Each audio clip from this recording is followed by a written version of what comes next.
And I'm actually very keen on the Women Enterprise Fund.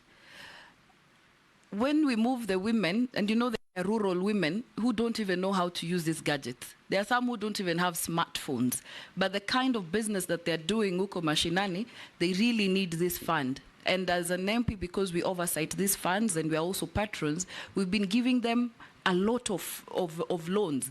But now you're moving them to a digital space. You've not done, not you, but I mean, we have not done enough sensitization. It is really limiting. I'd like to pick your mind on that.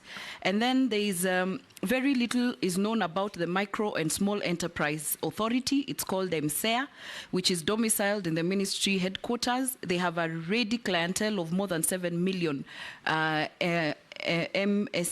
the small, medium and small enterprises. What measures can you put in place to ensure that the authority is well resourced so that it becomes more vibrant and more visible? They might be doing a lot, but rarely will their work be profiled. And lastly, what plans do you have, if approved and confirmed by the National Assembly, to reach the unreached in terms of cooperatives? You know, some people think that cooperatives is a monster somewhere. And many Kenyans, especially in the rural and interior parts of this country, have no idea about cooperatives and what it does. I have a text message from a Kenyan who says, I don't want to ask later something from Kenyans, who says that when you were COG chair in 2019, nurses went on strike for 2 weeks and their salaries and statutory deductions and loans were never paid to date. They're asking, they didn't see leadership then when you were chair COG. They're asking whether you find yourself suitable to come again back into leadership. Koech.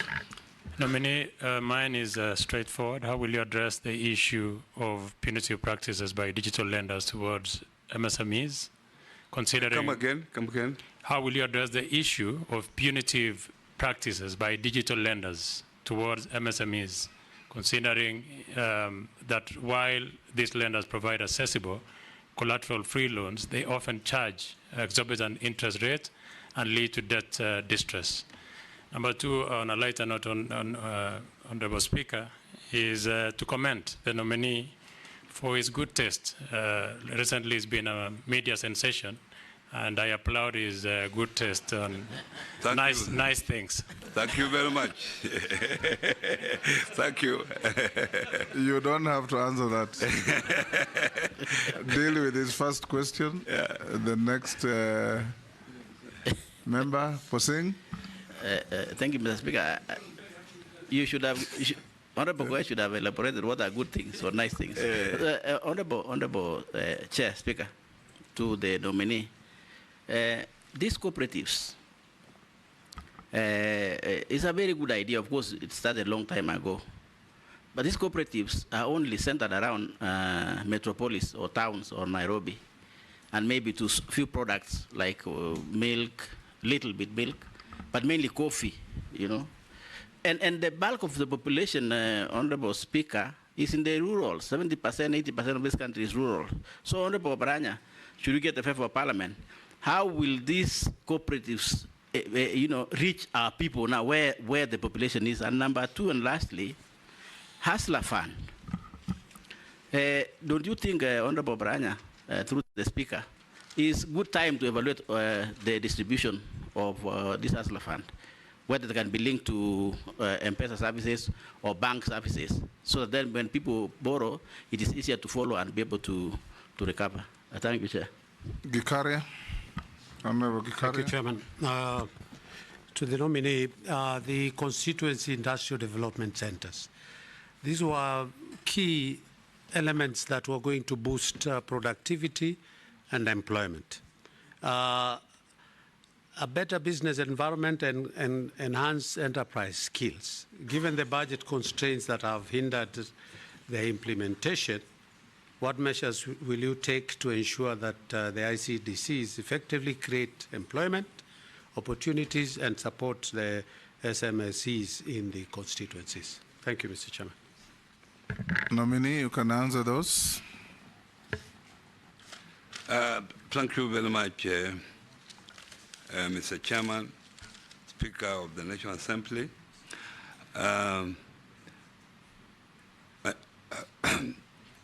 You asked about the Women Enterprise Fund, that it has now been digitalized. What I would say is that at the moment, I will not know what they have done on that fund until now I move in to see. But since you have now raised this question, it's one of the issues that I have to look into. But as you know, the world is now going digital. So the only thing that you can do to these women as a member of parliament, I think, is to sensitize them, let them have the smartphones, and there are organizations that can support in that area. I know because I have done that in my own county with the CHVs. They have been supported with the smartphones, and they are able to transact. But I have said I will have to check. Now, the MCs. Point of order, Honorable Speaker. Yeah. Coming? Yeah, to the nominee. Yeah. You know, the Women Enterprise Fund, that money we used to give to Mama Bogas. And those women, they don't know how to use those smartphones you are talking about. And like Nyeri County, Karatina, the women had taken up to 1 million shillings. Now, when they were told again... Each or collectively? Collectively. Each group, because they normally take that money as per, in a group of women. Now, when you say that, now again we tell those women to go back and now start doing those applications through the mobile phone, I don't think that is going to work. And that is why even we were trying to approach His Excellency, because we were fearing those women who had already had a business of 1 million, and here you are being told now to go back and apply for 50,000. I don't think that is doable. Thank you. Lastly, a comment on that, Chairman. And in my view, I think what we are saying is that yes, we need to move with technology, but can it be gradual? And can it be well thought out in implementing the policies? Thank you, Mr. Chairman. I hear you. And not everything is cast in stone. You have raised this issue, and if I go to the ministry, I'm going to take it up seriously. You don't need the president to be involved in such an issue. I think I can deal with it appropriately, because the president has more pressing issues than talking about women phones. Talking about women phones. Honorable Speaker, let him apologize. Women are the pillars of this country. No, I've said... He's answering an isolated question. He's not talking order. He's not talking about women generally. I have answered specific to your question. The president should not be talking about phones. To protect the nominee. Yeah. He had not finished what he was saying. He just said women, and because I'm close to him, he said women and their phones. Yeah, yes. I was Rahab, Chairman, don't be oversensitive. Chairman, I wanted to tell Rahab that we should leave the president to more pressing issues that affect the country. These issues of women with the phones, this one I can deal with them if you give me a chance. Yeah, why are you nominating me if I cannot deal with such issues? I can deal with it effectively. Go to the next. Yeah. Yes, Junet. Yeah, I agree with him, but is the nominee insinuating that the gender docket also can be added to here, or what? That is with a light touch. Go on, answer the other questions. Now, the SMEs authority, there is an authority act. And as I have said earlier, these SMEs were scattered in various ministries. You could find some intervention in the Ministry of Youth, some intervention in the Ministry of Trade and Industrialization, some intervention in the Ministry of Water, etc. this is the first time that the president has thought it wise to put them into one ministry. And because now they are in one ministry, the authority is now going to effectively to deal with them. And these are self-financing institutions. They finance themselves. Mr. Speaker, what the ministry does is to provide, to make sure that they are formalized, they are properly registered. The ministry helps them to register or to formalize themselves from informal to formal.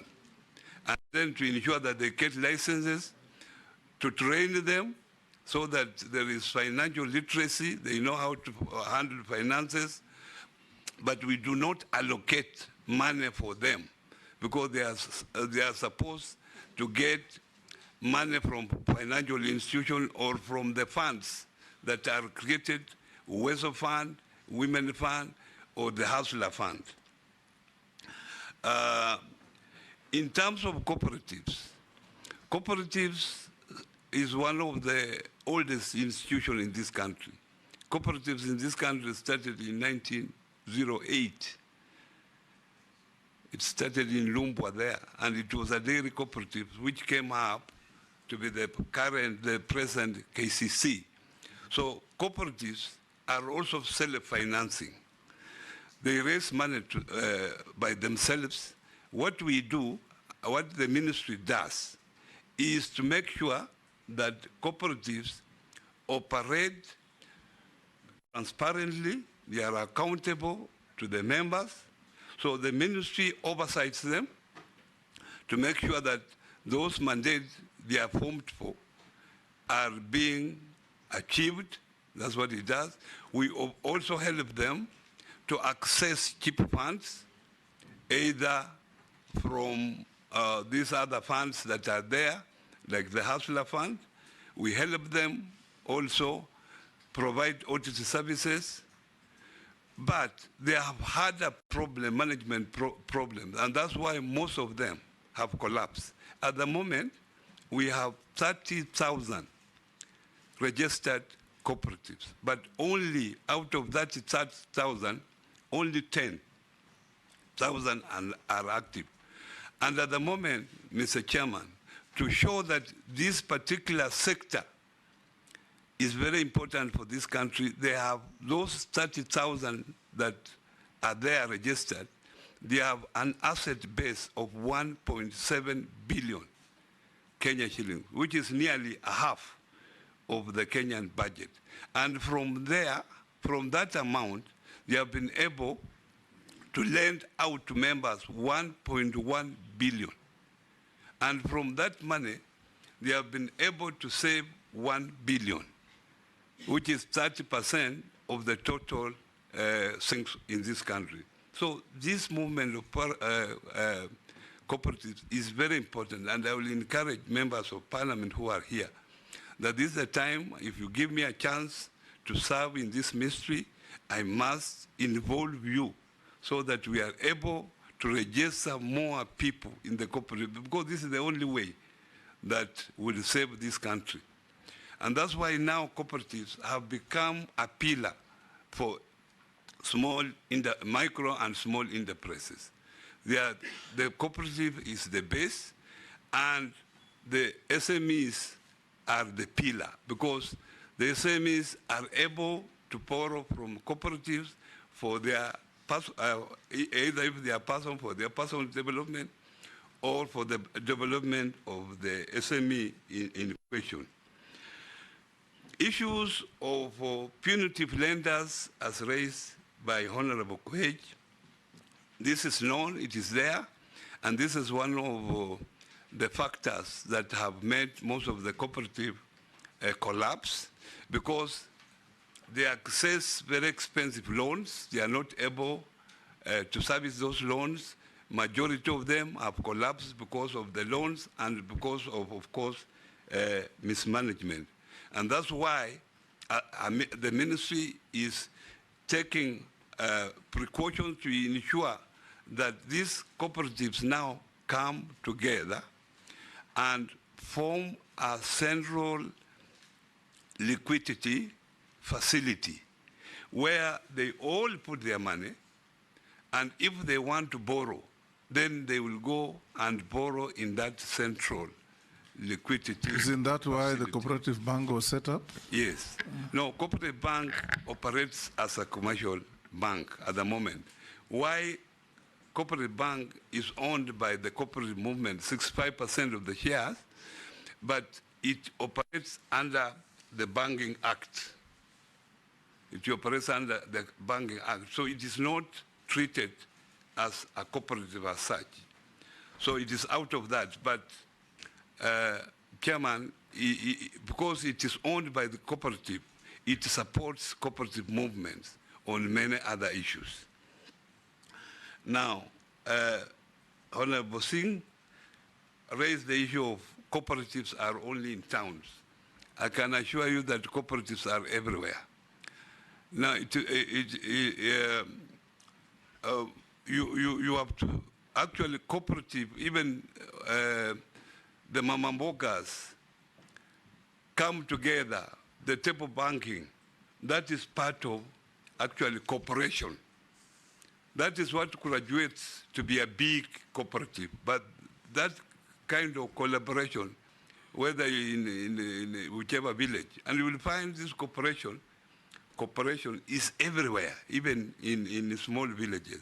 But what I think you are saying, you are thinking of a formal big cooperative. I can assure you that if you give me, you are able to vet me and you give me this chance, I will come to your constituency, West Pokot South, isn't it? And that's where I was born. And I will help you form cooperatives in that particular region. I will sensitize the people there so that they are able to form cooperatives. You have talked of Hustler Fund. Honourable members, I don't want to talk much about Hustler Fund. I've clearly committed myself that as I go to the ministry, I will look at the various issues, because a fund like that losing 12 billion in a short period, and this public money is an issue that as citizens of this country, we should get worried of. The idea is good, but the problem was the way that it was implemented. So the last question that I was asked is about constituency industrial development centers. At the moment, I think there was an attempt to have all these industrial centers in every constituency. At the moment, there are about 200 of them that are completed. These centers were meant to accommodate these small businesses, small and medium businesses, so that shared facilities are put in those centers. And people are, the Chuakalis are able to come there and use these common facilities. Because buying sometimes equipment for use, individual, SME, is expensive. And that's why those industrial centers were built, that equipment could be put there, and the SMEs around will come there and share those particular equipment, which was a very good idea. And this started a long time ago